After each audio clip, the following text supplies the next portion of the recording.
What can we work out? I'll get you in with me as my photographer. You put me up for the couple of days wherever you guys are.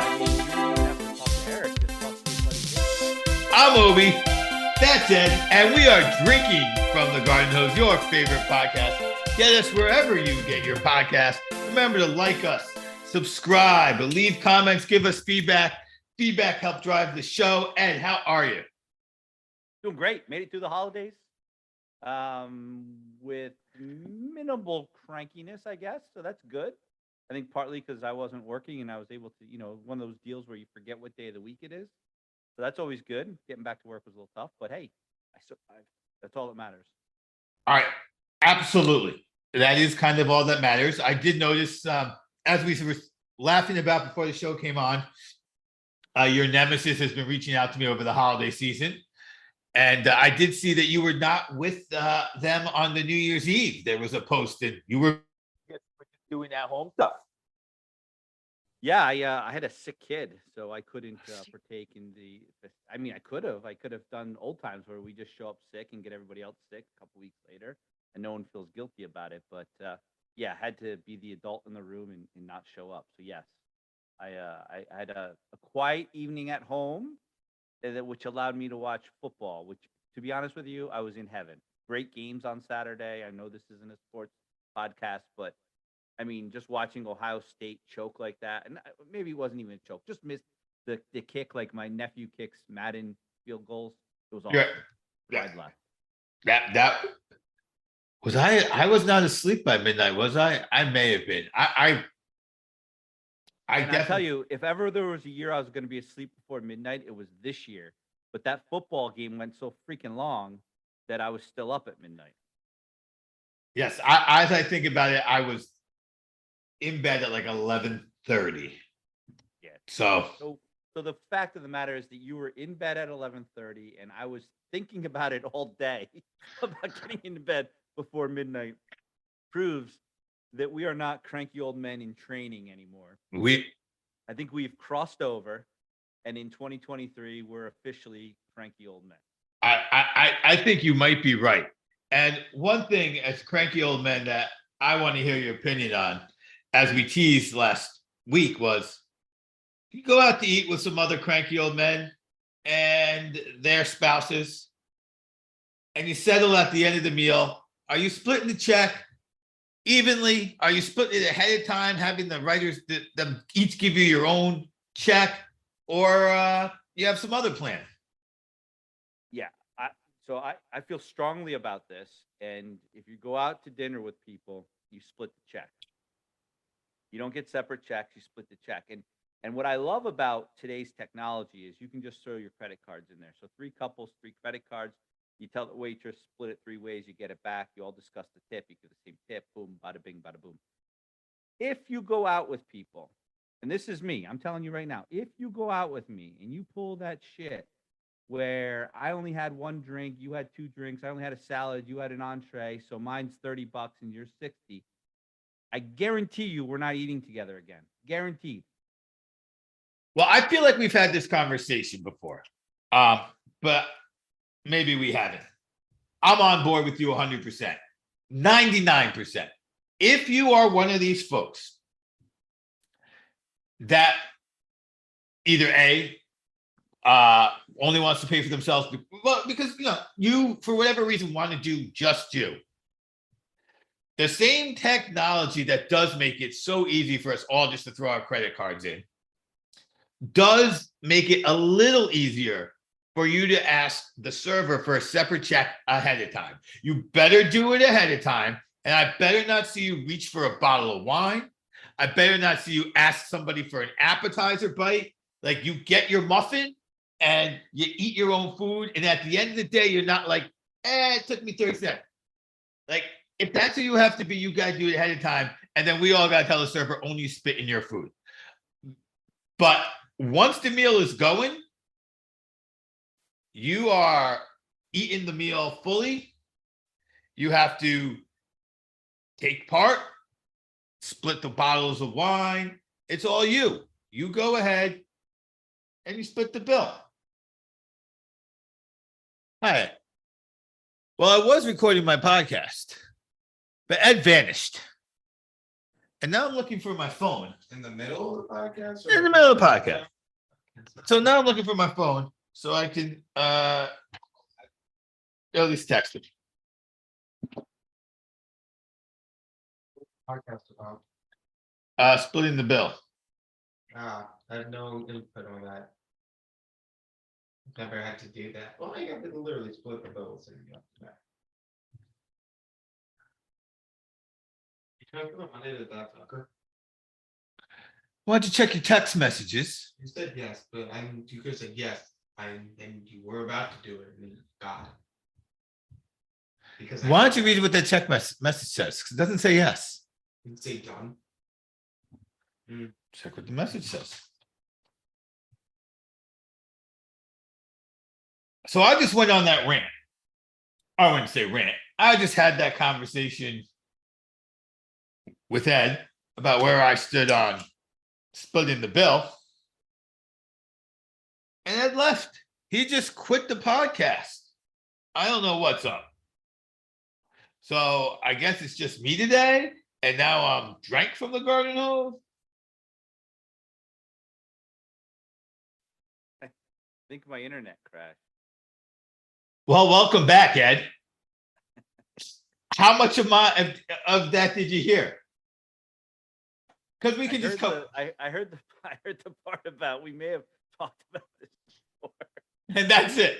And then you froze. And then I'm thinking to myself, oh shit.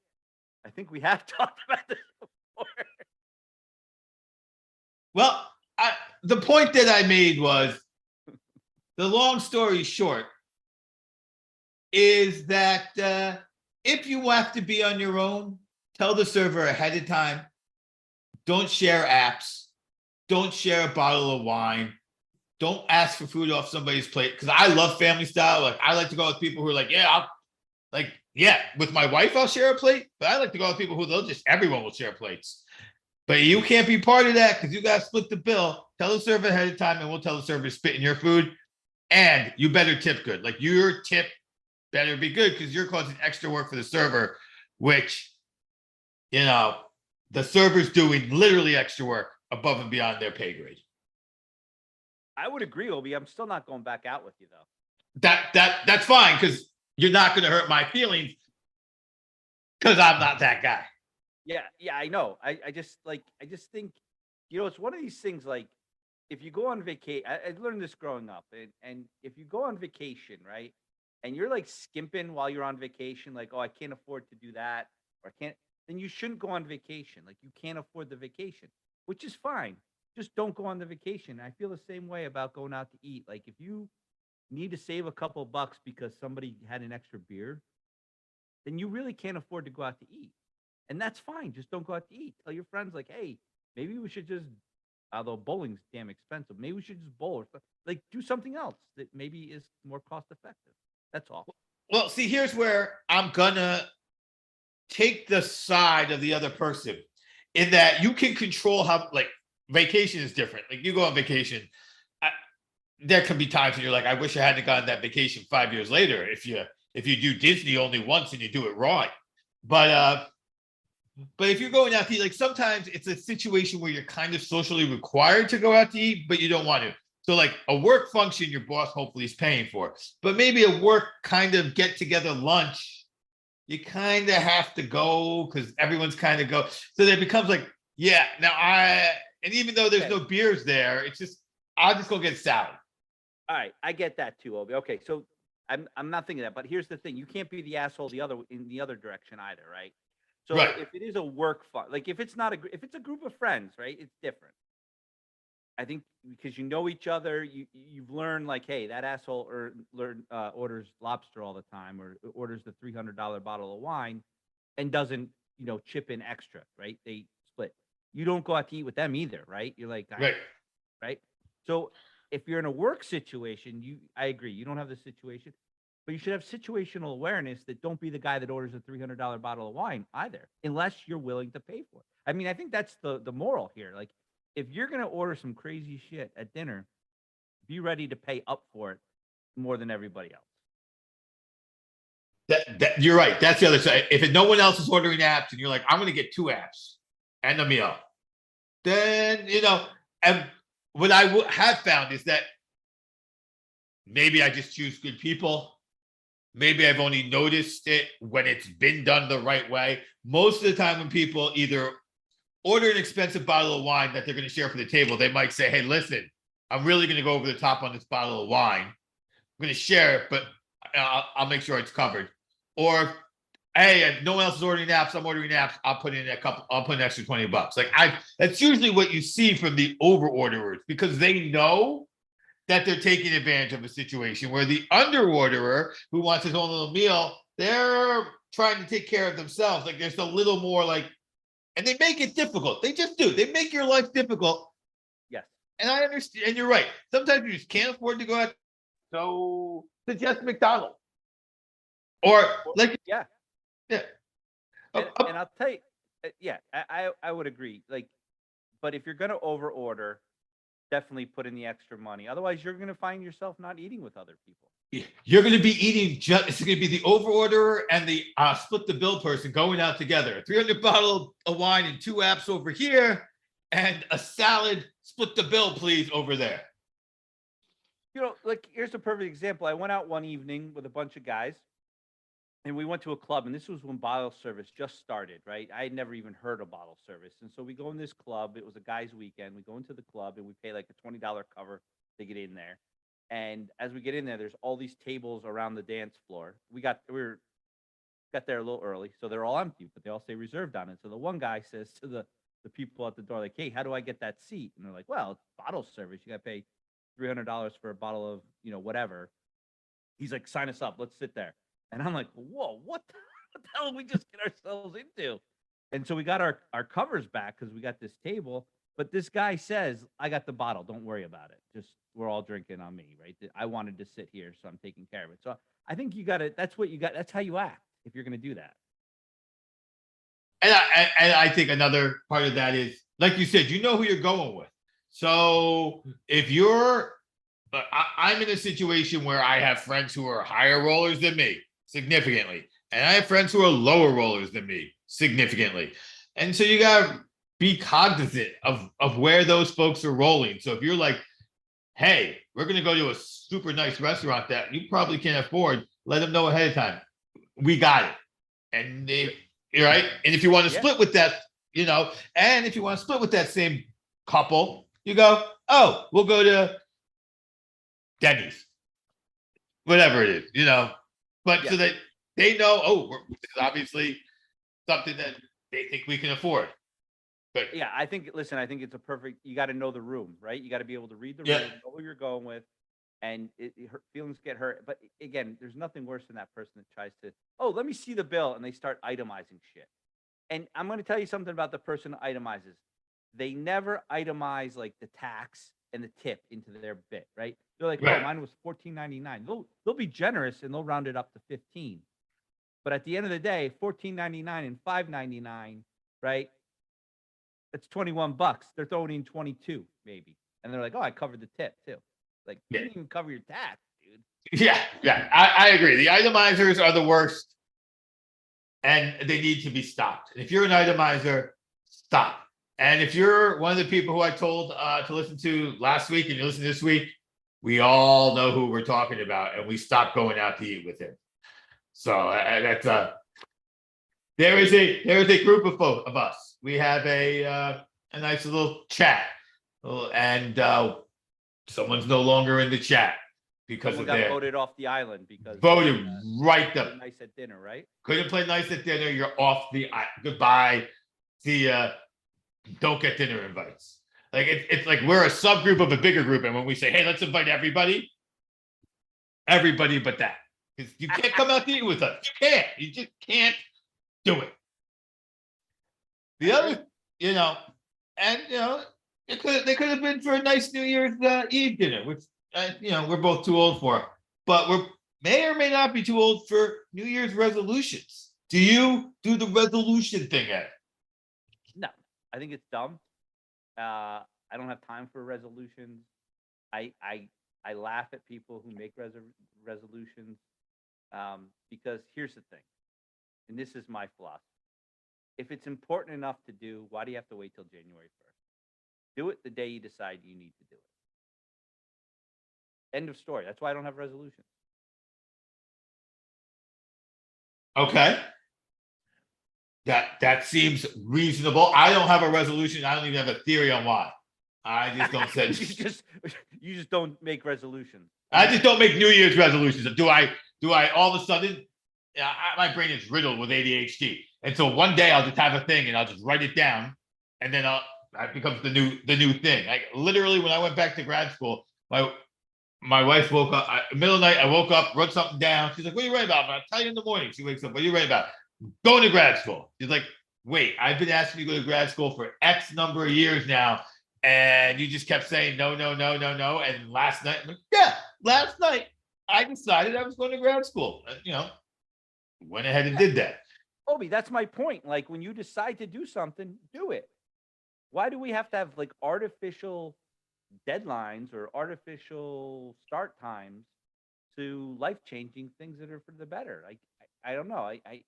And by the way, most people who set New Year's resolutions don't succeed. I mean, that's kind of the data you read. And I got to think the reason they don't succeed is because it's artificial. They just made this shit up because they had to in their minds. I think you're right. I think that they do not know how to set goals for themselves and achieve them. And it's a hard thing for anybody who's but if you struggle setting goals and achieving them, doing it because it's New Year's Eve is not going to make that easier. That's going to make it harder because you didn't want that goal. You're like, oh, I'm going to lose 10 pounds.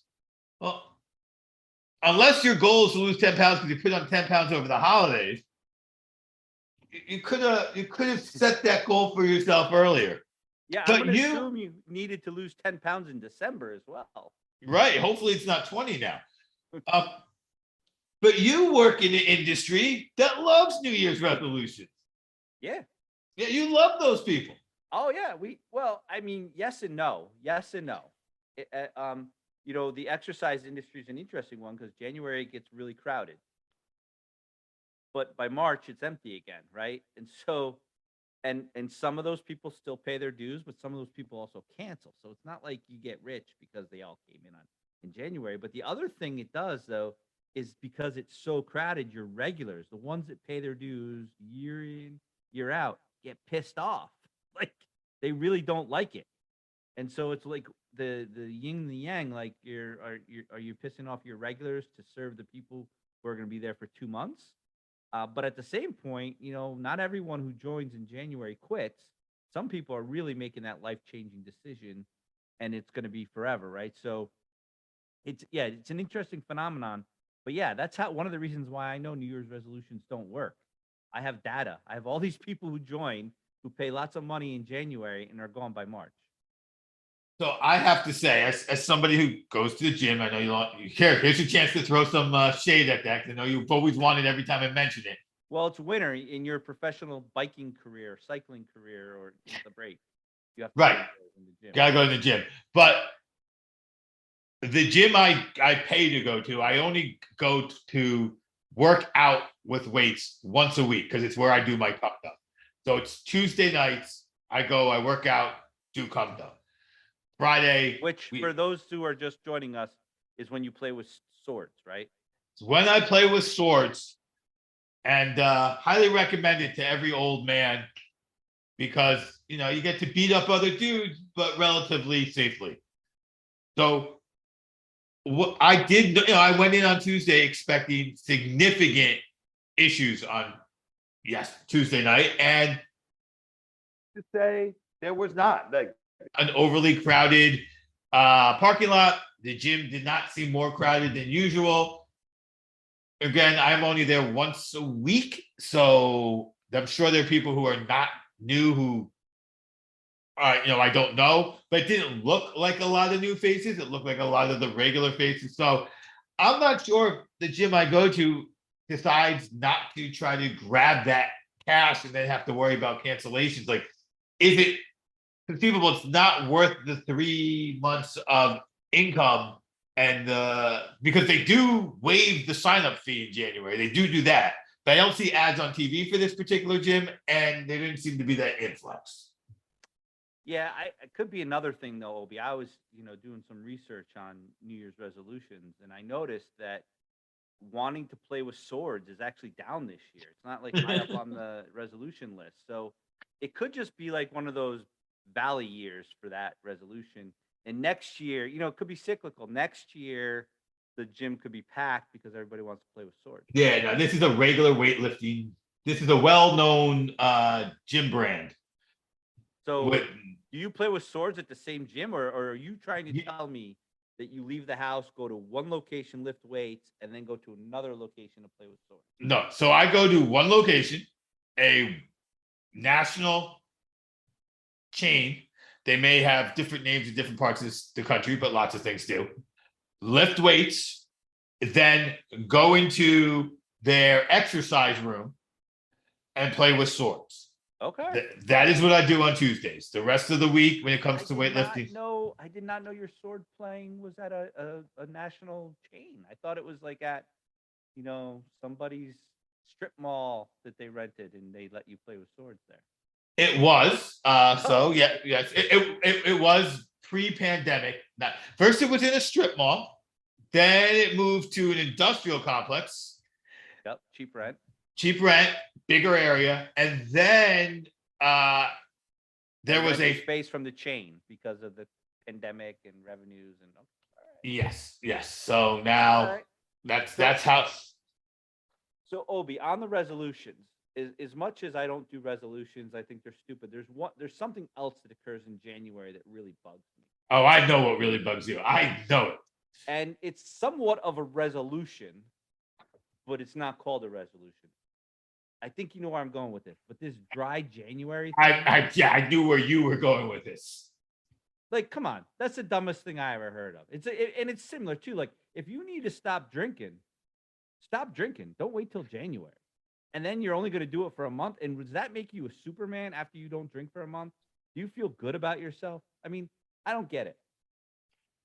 I've never felt that dry January was like something that was in my radar of things to want to do. So I don't. Yeah, we're just two cranky old men. Although I know people my own age who have done dry January, and I've seen it lead to total abstinence for some people. And that's fine if that's Right. a life choice you want to make. But I just don't understand the people who are like, yeah, I'm going to freaking booze it up in December. And then so I got to take a month off because I'm a freaking, because I'm all. I wonder. So I do wonder people who do dry January, what their full concept of it is. I think part of dry January, like it makes sense to me if we're going back to that person who watches what they eat, et cetera, and then from November to December, they just between Thanksgiving and New Year's and Christmas, they put on 10 pounds, 5, 10, whatever that number is. And then they say, okay, come January, they're more than just dry, and it's not quite a resolution. It's just this holiday weight needs to come off, and it starts with not drinking my calories. Like that, but that's not how it's presented, though. That's not how it's presented. Agreed. But I wonder how many people who have jumped on that boat are like, oh, yeah, I'll just tell everyone I'm just doing dry January, not because I need to be dry January, but because I'm doing this other thing, and that sounds better than I'm making a New Year's resolution to lose 10 pounds. Yeah, you know what? I'm not a fan of either, but if you told, I would still respect you more for the resolution. And I wouldn't even call it a resolution. I would say, hey, I just had 6 weeks of chowing down, and now I got to get my holiday weight off. I mean, I think the respectable thing is just to say, hey, I'm going to drink less in January. I don't know why you have to say I'm not going to drink at all. I don't know. And to your point about people our age that do dry January, as you know, there are people our age who drink non-alcoholic beer and think it's going to take over the sports world. Right. So, yes. It's got the electrolytes and the carbs. Exactly. Yeah. Now, with that said, though, again, I know we're not a sports podcast, but there was a famous basketball player, Luka Doncic, plays for the Mavs, had an historic game about 2 weeks ago dropped 60 points, had triple double. I think he had 11 rebounds, 12 assists, whatever. Crazy 61, game. 20, and 10. Yeah, 20 rebounds, right? Anyway, crazy game. And when they were interviewing him after on the court, he told the announcer, I needed a recovery beer after that performance. That was But a my real guess beer. My guess is he was going for one with the booze in it. Yeah, he didn't say a recovery non-alcoholic beer. No. No, he did not. Luka Doncic did not say that. So I do agree that athletes drink beer, but I'm not sure it has to be a non-alcoholic beer. But I doubt. Obi, Yes. not a fan of the New Year's resolutions, not a fan of dry January, still not a fan of non-alcoholic beer. Still cranky. You are. You're cranky and you're not a fan. And the charm is that we suck. I'm Obi. That said, join us next time when we take some feedback and turn it into an episode.